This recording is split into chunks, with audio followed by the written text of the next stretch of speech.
Justice Kavanaugh? I think when we're talking about emergency powers, that certainly focuses the inquiry, but that doesn't mean that the executive can't take action. And it all then turns on I think, the language of the statute at issue and the kind of action taken. And I think you have a good argument on modify, but what do you do with the word waive? That is an extremely broad word. In 2003, Congress was very aware of potential emergency actions in the wake of September 11th and war, possible terrorist attacks, and yet it puts that extremely broad word waive into the statute. Why not just read that as written?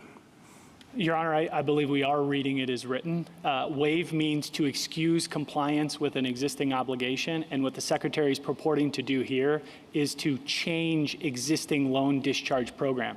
The Secretary is not waiving anything in those provisions. And so we think, as I explained earlier, that the word waiver simply doesn't apply here. Now, to the extent the court looks at the term waiver and finds that that's cause to read the phrase waive or modify a little more broadly, it still doesn't reach this program because the Secretary is not dealing with any of these existing provisions that he purports to cite. He's not changing anything within them. He's frankly ignoring what's there and creating a brand new program, and that's not within the language of this statute. You don't think that fits within waiver?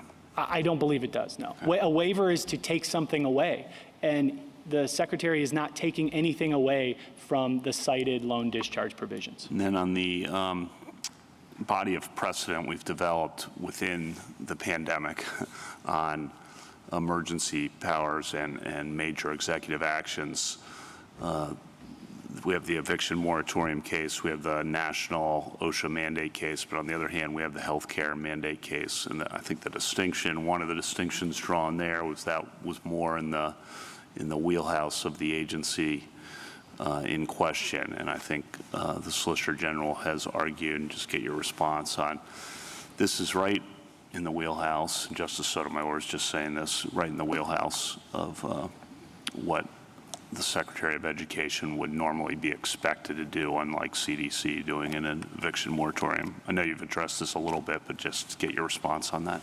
Your Honor, I don't think it's in the wheelhouse because it's creating a brand new program. The only entity that has created new loan discharge programs is Congress. There's a number of them in the Higher Education Act, but the Secretary has never before created a brand new loan cancellation program, particularly under the HEROES Act. As I mentioned at the outset, the HEROES Act has never even been used to forgive a single loan in the past. That's telling because one of the things the court looks at in its major questions jurisprudence is if it's unprecedented, and we certainly have an unprecedented use of the statute here. Thank you.